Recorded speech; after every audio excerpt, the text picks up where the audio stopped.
Hello dear students. आज का जो हमारा टॉपिक है इस वीडियो का है मेजर्स ऑफ डिस्पर्शन।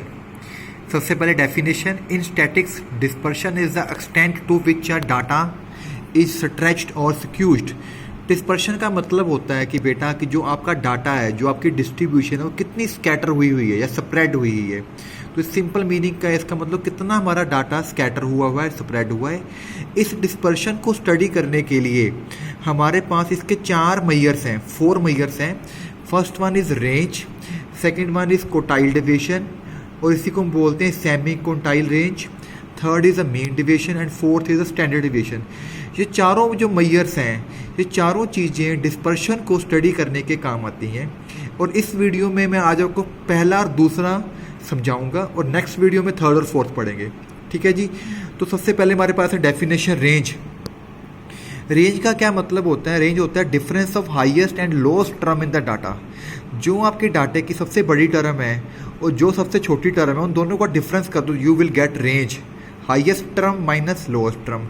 अगर आपको कोफिशिएंट ऑफ रेंज निकालना है तो highest minus lowest upon highest plus lowest, ये इसका सिंपलेस्ट फार्मूला आप याद कीजिए।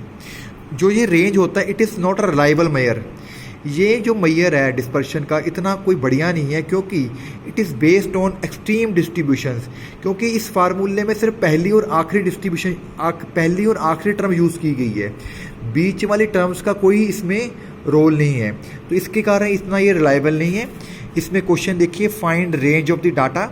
ये मैं डाटा दिया हुआ है, ये हमारी इंडिविजुअल सीरीज़ है, नंबर सिंगल सिंगल करके दिए हुए उसने। ठीक है जी। तो इस नंबर में जो सबसे बड़ा नंबर है लोकेट कीजिए। देखिए इसमें सबसे बड़ा नंबर कौन सा है? ये देखो 89। This is our highest term, highest number, highest term. और सबसे छोटा नंबर देखिए कौन सा है इसमें से? ये 17 है, एक 19 है, ये कोई 11 आ गया। तो लोएस्ट टर्म इज़ 11 हेयर। तो रेंज का फार्मूला है highest number minus lowest number, h minus L. 89 minus 11, ये 78 आ गया। इसी तरह अगर आपने कोफिशिएंट ऑफ रेंज निकालना है, उसका फार्मूला है h minus L upon h plus L. तो फार्मूले में वैल्यू लगाइए h और l की, आपका आंसर आ जाएगा। This is our h, this is our l। तो बड़ा सिंपल सा टॉपिक है रेंज का। आगे चलते हैं जी। आगे हमारे पास डेफिनेशन है कोटाइल डिवीजन। कोटाइल डिवीजन का टॉपिक क्या है बेटा? कोटाइल डिवीजन जो होता है उसको हम QD से लिखते हैं शॉर्ट फॉर्म में। इसका फार्मूला है Q3 माइनस Q1 अपॉन 2। ठीक है जी। कोफिशिएंट ऑफ कोटाइल डिवीजन होता है Q3 minus Q1 upon Q3 plus Q1। Statics में बेटा क्या होता है, जो भी कोई आपने टॉपिक समझना उसका फार्मूला है। अगर फार्मूला याद है तो आप कर सकते हो। अब इसका थोड़ा सा अंडरस्टैंड कीजिए क्या मतलब होता है। अगर कोई नंबर लाइन है, ठीक है जी, अगर उसमें नंबर लाइन के और अगर उस डाटा के मैं अगर 4 इक्वल पार्ट्स कर दूं, number 1 part, second part, 3 part, 4 points, तो ये जो नंबर इसके जो 4 पार्ट्स बने हैं, इसके बीच में ये जो पॉइंट्स हैं, that are called the quartiles. This is the first quartile, this is the second quartile, this is the third quartile. क्योंकि ये सेकंड कोटाइल है, बिल्कुल मिडल में आ रहा है, तो सेकंड कोटाइल जो होता है वो मीडियन के इक्वल ही होता है, जो हमने मीडियन का फार्मूला किया हुआ है। आपने इसमें मेन फर्स्ट और थर्ड कोटाइल को लेना है। फर्स्ट कोटाइल होता है Q1, थर्ड कोटाइल होता है Q3। जैसे हमने मीडियन वाले प्रॉब्लम्स की हैं, इसी तरह अगर आपको कोटाइल्स वाला क्वेश्चन करना होता है, सबसे पहले आपको डाटा को अरेंज करना है इंक्रीजिंग ऑर्डर में। Arrange numbers in the increasing order. देखिए अगर आपका इंडिविजुअल सीरीज का फार्मूला है तो जो Q1 है वो n+1/4 टर्म होगी, और इसी तरह जो Q3 होएगी वो होएगी 3 टाइम्स n+1/4 टर्म। यहाँ पे स्मॉल n यूज़ किया गया है इंडिविजुअल सीरीज के लिए। क्वेश्चन है find quartile division for the data. ये हमारे पास नंबर्स दिए गए हैं। ठीक है जी। ये आगे पीछे बड़े छोटे दिए हुए हैं। सबसे पहले इनको अरेंज करो इंक्रीजिंग ऑर्डर में, जैसे 5, 15, नहीं 10 भी आ रहा है बीच में, 10 के बाद 15, 18 so on. Arrange these numbers, then count these numbers 1, 2, 3, 4, 5, 6, 7, 8, 9, n is 10 hair. तो मुझे निकालना है Q1। Q1 के लिए यूज़ किया गया n+1/4, n इज हेयर 10, 10+1/4 यानी कि 11/4 हो गया। 11 को 4 से डिवाइड करो, 2.75 आ गया, 2.75। अब इसको देखना कैसे है, 2.75 टर्म। इसको लिखने का तरीका है, जो पूरा पूरा नंबर है इंटीजर, उसको लिखिए सेकेंड टर्म प्लस 0.75 मल्टीप्लाई, क्योंकि 2.75 जो है वो 2 और थर्ड के बीच में आएगी, तो 0.75 will be return as third term minus second term. तो सेकंड टर्म यहाँ से देखिए 10 है, 10 लिख ली गई, 0.75 वैसे का वैसे आया। थर्ड टर्म मेरी 15 है, सेकंड 10 है, तो यहाँ पे वैल्यू पुट कर दी गई। आपने इसमें से टर्म लोकेट कर लेनी है, कौन सी सेकंड है कौन सी थर्ड है, इसको सिंप्लीफाई कीजिए, आपका आंसर आ जाएगा। ठीक है जी, चलें आगे। जब Q3 ये दोनों एक जैसे ही होते हैं, इसके फार्मूले में सिंपल है, इसमें 3 लग जाएगा आगे, तो वही चीज़ ऊपर वाली 3 टाइम्स हो गई, इसको 3 से मल्टीप्लाई किया 8.25, तो जो इंटीजर है उसको बेटा अलग कर लीजिए, 8th टर्म प्लस 0.25 टाइम्स 8.5 किसके बीच में आएगा, ये 8वीं 8th और 9th टर्म के बीच में, यानी कि 0.25 is 9 term minus 8th term. अब 8th टर्म देखो इसमें कौन सी, 1 2 3 4 5 6 7 8, this is 8th term 21 and this is our 9th term.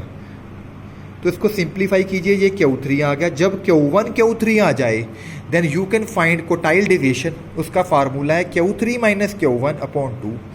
फार्मूले में वैल्यू लगाइए Q3 की Q1 की, इसको सिंप्लीफाई कीजिए, आपका आंसर आ गया। अगर आपको कोफिशिएंट निकालना है उसको भी निकाल सकते हैं। कोफिशिएंट का फार्मूला क्या है भाई, coefficient of QD Q3 minus Q1 upon, तो यहाँ पे Q3 Q1 की वैल्यू पुट कीजिए, आपके पास आंसर आ जाएगा। This is a individual series case. अगर हमारे पास सिंपल नंबर्स दिए हैं तो ये उसका करने का तरीका है। अब आगे चलते हैं इसी को। अगर हमारे पास डिस्क्रीट डाटा हो, डिस्क्रीट डाटा का मतलब होता है बेटा कि आपको जो नंबर्स दिए हैं एक्स, उसके साथ उसकी फ्रिक्वेंसी भी दी होगी, उसके साथ उसकी फ्रिक्वेंसी भी दी होगी। जब फ्रिक्वेंसी वाला क्वेश्चन होता है, आपने मीडियन में भी किया है, कोटाइल डिवीजन को अपने मीडियन की तरह डील करना है, जैसे मीडियन करते हैं वैसे ही क्वेश्चन होएगा। इंडिविजुअल का सिंपल तरीका, अगर आपकी डिस्क्रीट सीरीज है तो पहले कम्युलेटिव फ्रिक्वेंसी बनानी पड़ेगी। कैसे निकालते हैं, 1 का 1 आ गया, 1 + 3 4, 4 + 5 9, 9 + 7 16, 16 और 10 26, 26 में 3 किया 29, तो ये टोटल 31 आ गया। जब आपका डिस्क्रीट का क्वेश्चन होता है फ्रिक्वेंसी वाला, वहाँ पे हम कैपिटल N लिखते हैं। इंडिविजुअल सीरीज में छोटा n होता है और फ्रिक्वेंसी डिस्ट्रीब्यूशन में कैपिटल N, ये आपने ध्यान रखना है। अब वहाँ पे फार्मूले में कैपिटल N कर लीजिए, Q1 = साइज, लिखना साइज ऑफ n+1/4th टर्म। अब कैपिटल N मेरा 31 है, 31, 31/2, ये 8th टर्म आ गया, साइज ऑफ 8th टर्म।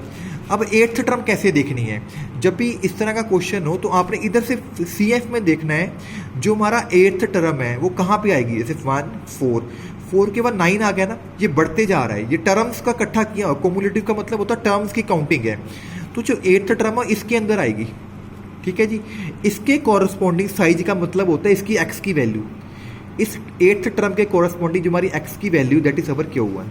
तो ये मेरा Q1 हो गया, 62 हो गया। ठीक है जी, डिस्क्रीट फ्रिक्वेंसी वाले क्वेश्चन में आपने लिखना है साइज ऑफ दिस टर्म, जितनी टर्म बनेगी उसको यहाँ पे ले लेना है CF में। CF में 8 कहाँ पे आएगा, 4 के बाद 8 इस नंबर में चला जाएगा, क्योंकि देखो 4 के बाद 5, क्योंकि आपने 4 के बाद 5 ऐड किया है ना, तो 5 6 7 8, तो इसी में 8 आएगा ऐड करते समय। जब Q3 निकालना वो 3 टाइम्स हो जाएगा। ठीक है जी, ये हो गया 32/4, 8 8 3 24। अब आपने 24th टर्म लोकेट करनी है।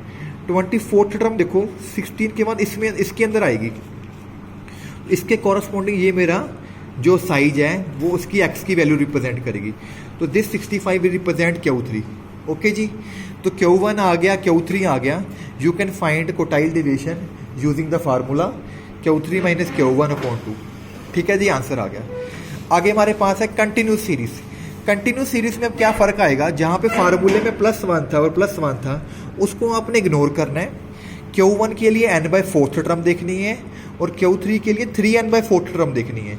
ठीक है जी, अब इनके फार्मूले हैं निकालने के लिए। Q1 का फार्मूला है L + n/4 - CF upon F × H, और Q3 का formula L + 3n/4 - CF upon F × H। ये दोनों फार्मूले मीडियन की तरह हैं। मीडियन का फार्मूला क्या होता था, n/2 - CF upon F × H। ठीक है जी, तो L वो मीडियन क्लास होएगी, वो उसी तरह से देखेंगे। अब इसका एक क्वेश्चन समझाता हूँ, ध्यान से समझना, फार्मूला नोट करना कर लीजिए। Q1 के लिए आपने n/4th टर्म लोकेट करनी है, Q3 के लिए 3n/4th टर्म लोकेट करनी है। जब ये टर्म्स लोकेट हो जाएंगी, ठीक है जी, फिर आपने फार्मूले से क्वेश्चन करना है। चलो एक एग्जाम्पल करते हैं जी।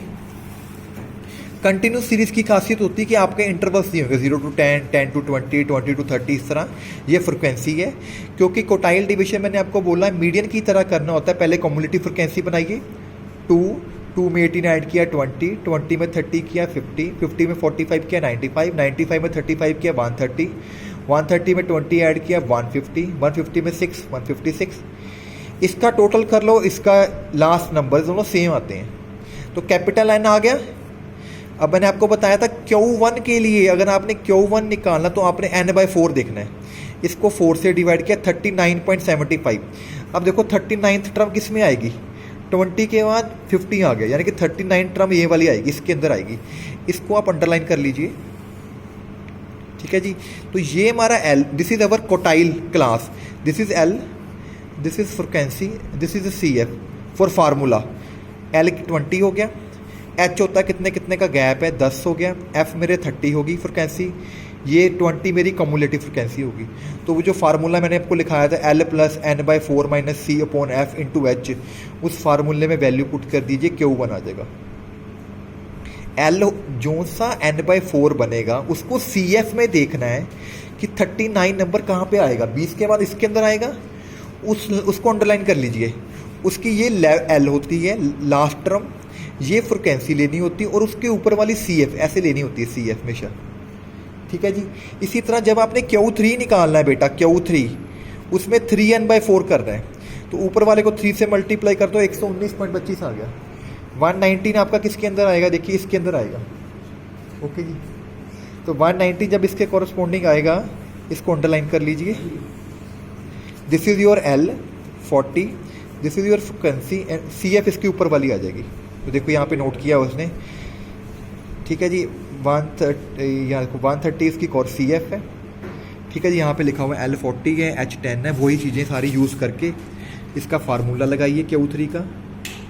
जब फार्मूला लग गया तो यहाँ से इसकी वैल्यू आ जाएगी। इसके बाद आप Q1 Q3 आपको पता है, तो you can easily find quartile deviations. Q3 - Q1/2 ये उसका फार्मूला हो गया।